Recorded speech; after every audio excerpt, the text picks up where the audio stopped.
আসসালামু আলাইকুম। দেশ বিদেশ টিভি থেকে হোসেন বলছি। আমার চ্যানেলে সবাইকে স্বাগত। আওয়ামী লীগ এখন কোণঠাসা অবস্থায় আছে। কেউ বিদেশে, কেউ দেশে আত্মগোপনে, কেউ জেলে। এই অবস্থায় কর্মীরা মাঠে নামতে পারছেন না, বিশেষ করে নেতৃত্বের সংকট। কে নেতৃত্ব দেবে? শেখ হাসিনা অনেক অ্যাক্টিভ আছেন অনলাইনে, কিন্তু অফলাইনে তো লোক নাই। এখন অনেকেই বলছেন, বিশেষ করে আওয়ামী লীগের লোকজন, যে তাদের নতুন নেতৃত্ব দরকার। এখন দেখা যায় যে এ ক্যাটাগরির যত নেতা আছেন মোটামুটি বেশিরভাগই বিদেশ অথবা জেলে। তো এখন কে নেতৃত্ব নেবে? বিভিন্ন ধরনের নাম শোনা যাচ্ছিল। এখন তাদের একজন হচ্ছেন কাদের সিদ্দিকী। এখন কাদের সিদ্দিকী গতকাল সোমবার দৈনিক সমকালের সাথে একটা সাক্ষাৎকার দিয়েছেন, এবং সেখানে তিনি আওয়ামী লীগ, শেখ হাসিনা এবং বিভিন্ন বিষয়, নেতৃত্ব, এইসব নিয়েও কথা বলেছেন। এখন তিনি যেটা বলছেন সেটা হচ্ছে, শেখ হাসিনা কিংবা তার পরিবারের কারোর নেতৃত্ব শত বছরেও আওয়ামী লীগ মাথা তুলে দাঁড়াতে পারবে না। অর্থাৎ তিনি এটা বলছেন যে শেখ হাসিনা বা শেখ পরিবারের নেতৃত্বের আর দরকার নেই, এবং এটা ইফেক্টিভ না আওয়ামী লীগের জন্য। এখন কারো কারো ধারণা শেখ পরিবারই কেউ নেতৃত্ব এলে ভালো হবে।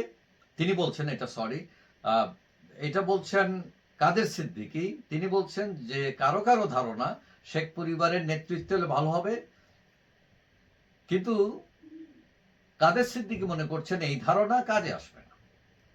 তিনি মনে করছেন যে তৃণমূল থেকে নেতৃত্ব উঠে আসলে বঙ্গবন্ধু, ভাসানী, শামসুল হক, সোহরাওয়ার্দী দল, আওয়ামী লীগ আরো এগিয়ে যাবে। তিনি বলছেন, কাদের সিদ্দিকী, আওয়ামী লীগের কিছু লোকের বিশ্বাস যে শেখ হাসিনা 2-1 মাসের মধ্যেই চলে আসবেন। তবে এটা হতে পারে, তবে আমি বিশ্বাস করি না। এটা হচ্ছে কাদের সিদ্দিকীর কথা। অর্থাৎ তিনি এটা বোঝাতে চাচ্ছেন যে বড় কোনো রাষ্ট্র, আমেরিকা, রাশিয়া, এরকম কোনো রাষ্ট্র, তারা চাইলে বিভিন্ন তদবির ধান্দা করে কাউকে ক্ষমতায় বসাইতে পারে, কিন্তু কাদের সিদ্দিকী বিশ্বাস করেন না যে শেখ হাসিনাকে কেউ এনে বসিয়ে দেবে।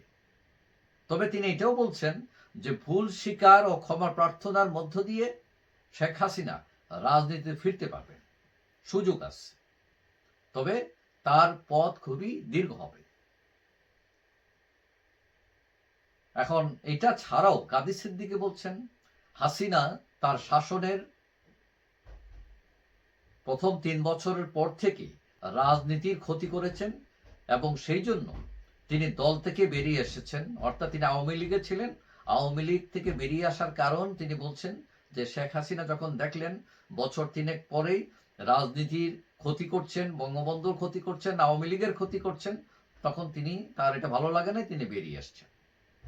এবং তিনি এটাও বলছেন যে শেখ হাসিনা শুধু তাকে নয়, তুফাইল আহমদ, আব্দুর রাজ্জাক, ডক্টর কামাল হোসেন, লতিফ সিদ্দিকী অনেককেই তিনি অপমান করেছেন। এবং তিনি এটা বলছেন যে হাসিনার দায়িত্ব ছিল বঙ্গবন্ধুকে প্রিয় করে তোলা, কিন্তু তিনি সেটা করেননি, উল্টো চাপিয়ে দেওয়ার চেষ্টা করেছেন। এখন তাকে প্রশ্ন করেছে সাংবাদিক কাদের সিদ্দিকী যে আপনাকে যদি দায়িত্ব দেওয়া হয় আওয়ামী লীগের, আপনি নিবেন কিনা? তিনি বলছেন উত্তরে যে আমি আগ বাড়িয়ে কিছু বলি না, অতীতে বলিও নি, তবে মানুষের কাছ থেকে কোনো প্রস্তাব এলে সেটা আবার ফিরিয়েও দেই না। মানুষের পক্ষেই আমি ছিলাম এবং থাকব। এখন তাতে বোঝা যাচ্ছে যে তিনি অনেকটাই রাজি, নিমরাজি। যদি শেখ হাসিনা তাকে বলেন দায়িত্ব নিতে, তিনি হয়তো নেবেন। তিনি এই কথা প্রত্যাখ্যান করেননি। তিনি শুধু শেখ হাসিনার সমালোচনা করেননি, সরকার এবং বৈষম্য বিরোধীদেরও সমালোচনা করেছেন, এবং বলেছেন ডক্টর ইউনূসের সাথে তার ব্যক্তিগত সম্পর্ক খুবই ভালো, কিন্তু তিনি রাষ্ট্র পরিচালনা ভালোভাবে করতে পারছেন না। এবং তিনি এটাও বলছেন যে জামাত যতদিন ক্ষমা না চাইবে ততদিন পর্যন্ত রাষ্ট্র ক্ষমতায় যেতে পারবে না। এবং তিনি কথা প্রসঙ্গে এটাও বলেন যে আমার বোনের, শেখ হাসিনার কথা বলছেন, আমার বোনের ভুলেই জন্যই আমি অপমানিত হয়েছি। এখন এখানে দেখা যাচ্ছে যে তিনি শেখ হাসিনার সমালোচনা করছেন, আবার বলছেন আমার বোন। তার সম্পর্কে পারিবারিক পর্যায়ের মানে তারা শেখ হাসিনা এবং কাদের সিদ্দিকীর সম্পর্কটা হচ্ছে অনেকটা পারিবারিক পর্যায়ে। বঙ্গবন্ধুকে তিনি পিতা মনে করতেন, এবং এই যে শেখ হাসিনার আমলে যখন তার বা তার দলের উপরও অনেক আক্রমণ হয়েছে, সেই সময় দেখা গেছে যে কাদের সিদ্দিকী তার পরিবার নিয়ে শেখ হাসিনার সাথে দেখা করেছেন।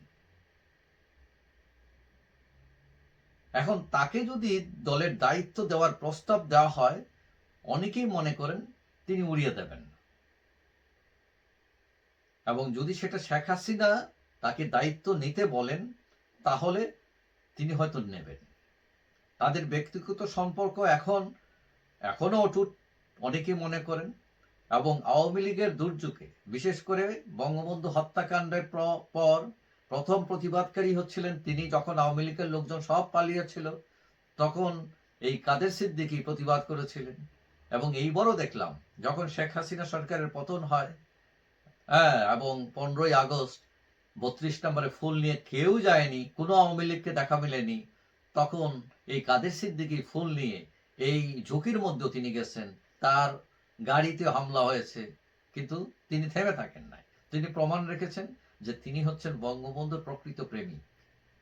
তো এখন এই ইস্যুতে যদিও রাজনৈতিক দ্বন্দ্ব তাদের থাকতে পারে, কিন্তু কেউ কেউ মনে করেন শেখ হাসিনা হয়তো কাদের সিদ্দিকীকে ডাকতেও পারেন, এবং ডাকলে কাদের সিদ্দিকী দায়িত্ব নেবেন, এবং হয়তো আওয়ামী লীগ ঘুরে দাঁড়াবে। কারণ কাদের সিদ্দিকীর সাথে বর্তমান সরকারেরও একটি ভালো সম্পর্ক রয়েছে, এবং ব্যালেন্স করে হয়তো তিনি আগাইতে পারবেন। যাই হোক, সবাই ভালো থাকবেন। আশা করি দেখা হবে অন্য কোনো ভিডিওতে, ইনশাআল্লাহ। আল্লাহ হাফেজ।